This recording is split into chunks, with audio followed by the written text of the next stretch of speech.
பெண்களுக்கு ஆவலாக எதிர்பார்த்துட்டு இருக்க ஒரு முக்கியமான நாள், பொன்னான நாள், பொண்ணுக்கான நாள்.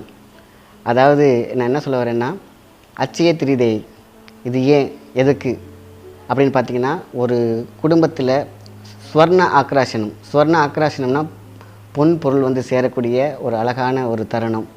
இதுக்கு தான் பெரிய முன்னோர்கள்லாம் அந்த காலத்தில் பொண்ணு வாங்குவாங்க.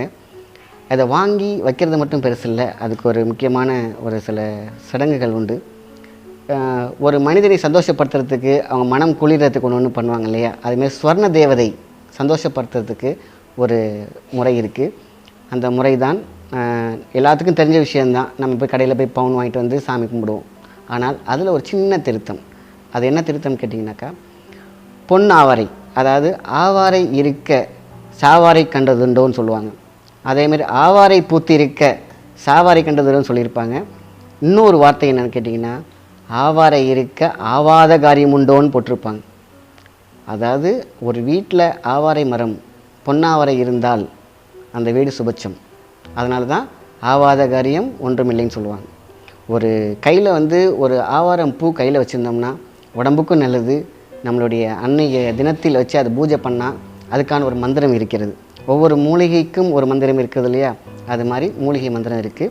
நீங்கள் கடையில் வாங்கிட்டு வந்த தங்கத்தை நீங்கள் என்ன பண்ணுறீங்கன்னா, அந்த ஆவாரம் பூ, அதாவது நாட்டு மருந்து கடையில் காஞ்ச பூவாகவும் கிடைக்கிது, பச்சையாகவும் கிடைக்கிது. அதை எடுத்துகிட்டு வந்து ஒரு தட்டில், நல்ல தாம்பாள தட்டில் நல்லா ஒரு பொடி வாங்கி உள்ளே வச்சு அப்படியே அதை பரப்பி வச்சு, நடுவில் நீங்கள் வாங்கிட்டு வந்த காயினாக இருக்கட்டும், தங்கமாக இருக்கட்டும், அதை உள்ளே வச்சு நான் சொல்கிற அந்த மந்திரத்தை நீங்கள் சொன்னீங்கன்னா கண்டிப்பாக தங்கம் பெருகும், வாழ்க்கை செழிக்கும்.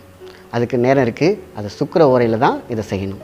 சுக்கிர ஓரையில் நம்ம இதை செய்கிறதுனால சுக்கிரன் நமக்கு வாரி வழங்கக்கூடிய அதிர்ஷ்டத்தை கொடுப்பார். இது வந்து நாளைக்கு வந்து 3 தடவை வருது. இந்த தருணத்தில் நீங்கள் ஒரு தாம்பாளத்தட்டில் பொன்னாவரை காஞ்ச பூவாக இருந்தாலும் சரி எடுத்து உள்ளே வச்சு, அதில் நீங்கள் வீட்டில் வச்சுருந்த தங்கமாக இருந்தாலும் சரி, இல்லை புதுசாக வாங்குகிற தங்கமாக இருந்தாலும் சரி, எடுத்து அந்த பூக்கு நடுவில் வச்சு ஒரு மந்திரத்தை, அதான் திருமந்திரம்னு சொல்லுவாங்க. ஓம் ரீம் ஐம் சம் ஸ்ரீம் க்ளீம் சர்வஸ்வர்ண ஆக்ராஷ்ண ஸ்வாகா. இதை நான் உங்களுக்கு டைப் பண்ணி ஸ்க்ரோல்லையும் வைக்கிறேன், உங்களுக்கு இன்னும் தெளிவாக இருக்கும். இதை வந்து நீங்கள் 108 தடவை இந்த சுக்கிர ஓரையில் சொன்னீங்கன்னா ரொம்ப சுபட்சம். நாளைக்கு இதை செஞ்சு எல்லாரும் பயன்பெறுங்கள். வாழ்க வளமுடன். நன்றி, வணக்கம்.